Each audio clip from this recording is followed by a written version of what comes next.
Thank you for joining Dr. Let's talk Liz about the Cruz social and Tina pressures of Nunziato. drinking To on this learn next more episode about of their Digest revolutionary This. products and services, go online to www.drlizcruz.com.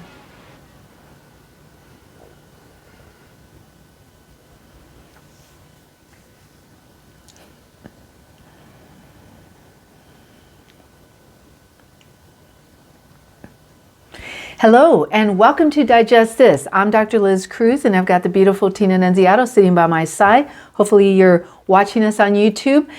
Thank you so much for joining us. We welcome you. If you're a first-time listener, welcome. If you're one of our regular listeners, welcome again. We love and appreciate that you take the time to hang out with us, and hope you'll enjoy our podcast. Check out our library. We've got hundreds of episodes in there.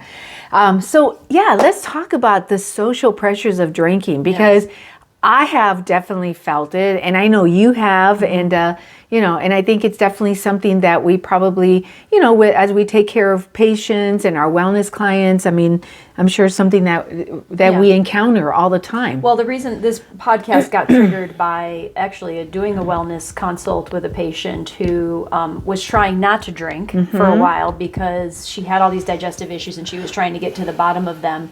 And then she's older, right? They're seniors, and so there's a lot of happy hours that happen around her on driveways and things like that.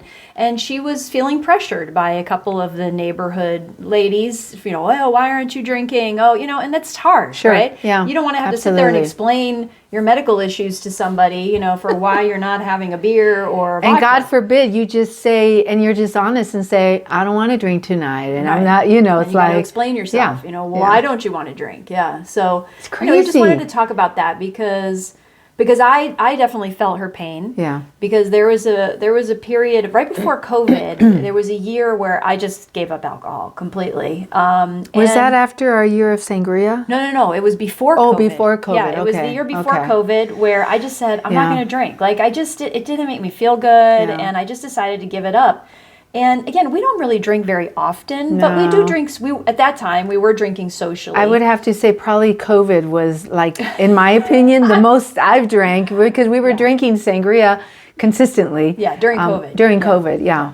But in general, before that, it was just drinking socially with friends. Right. So I don't know, maybe once a month, maybe twice a month at the most, we'd have a drink. Yeah, we're not like come home and every night pour a glass of wine or have a beer. I mean, we're not even really beer drinkers. No, but during that year that I gave up alcohol, we would go out socially with friends, and everyone would order their drink, and I wouldn't. I would have my water.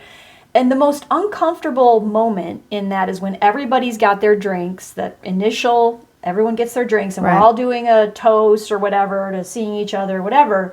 And everyone's kind of looking at me like, where's your drink? Okay.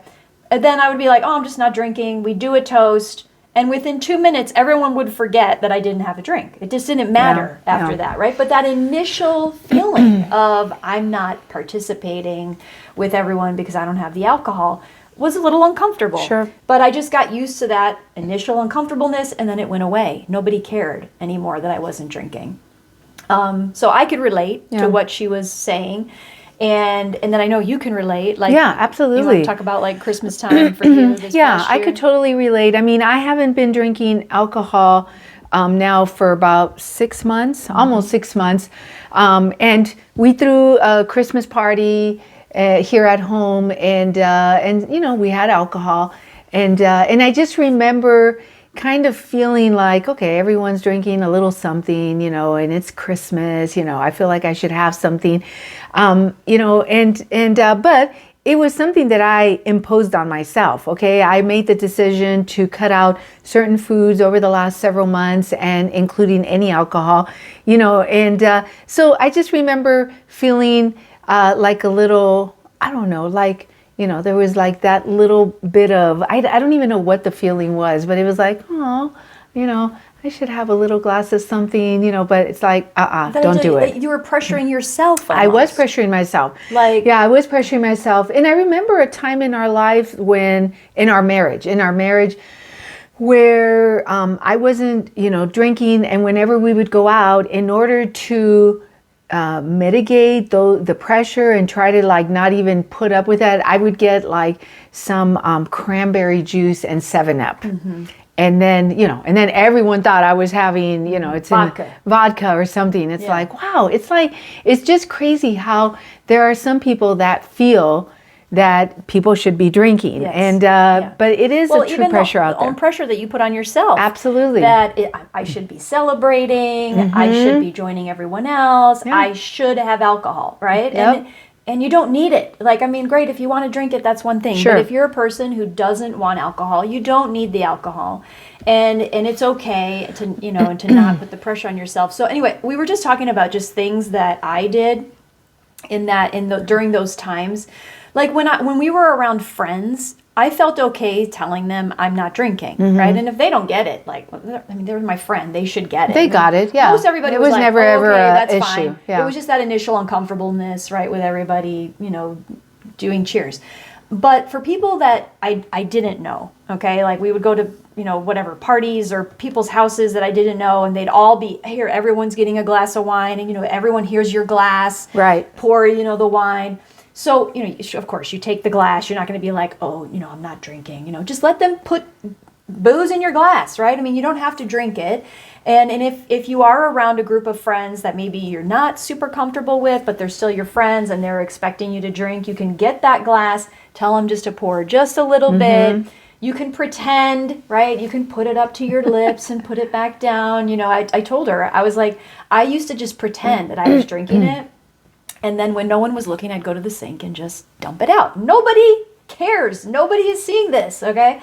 But for some reason, that's social pressure to do those things, right? Or to like what you said, you can go to the bar and order a 7-Up with cranberry juice with a twist of lime, and it looks like you're drinking an alcoholic drink. All of a sudden, everyone's so happy. Yes, exactly.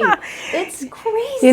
So in the end, it is pressure that we put on ourselves, okay? Because no one can make you do or not do something, all right? And it happens not only in situations like this with alcohol, but in all sorts of situations. It's the pressure that we put on ourselves, because you should be able to just be truthful and say, you know what?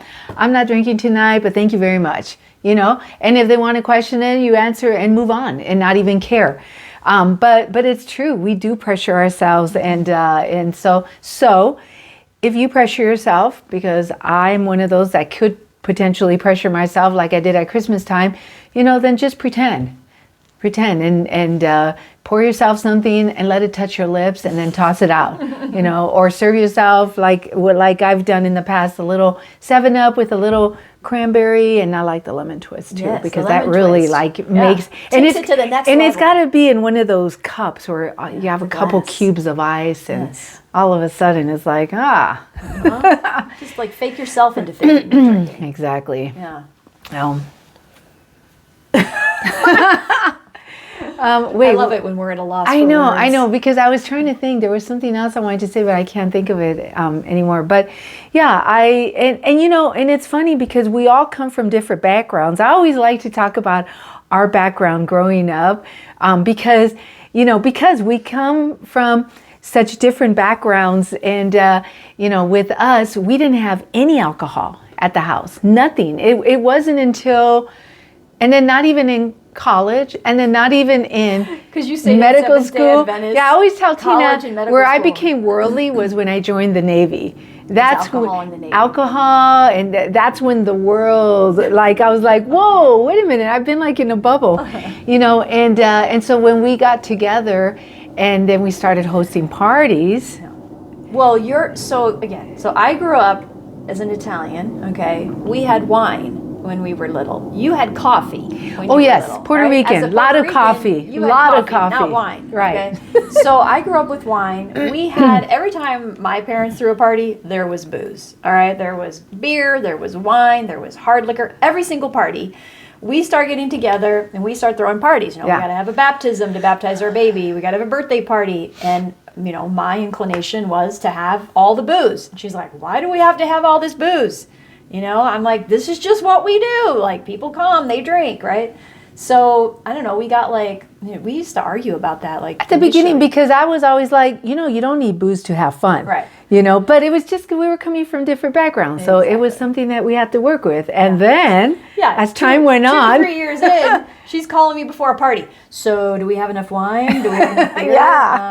What all do we I think need? I need to stop and get a few more bottles of wine. She'd be Yeah. like, no, No, we're honey, good." we're good. I'm like, Yeah. no. Yeah. We got to have enough. I'm like, wow, it really has turned around this conversation. Well, these are things we work on in your marriage, right? Exactly. Come together. So, Yeah. but anyways, hey, there's all sorts of ways to disguise it, or you can just be brutally honest and say, not drinking, but thank you very much. Yes. And move on through your night. And feel comfortable. And feel comfortable with it. Yeah. Exactly.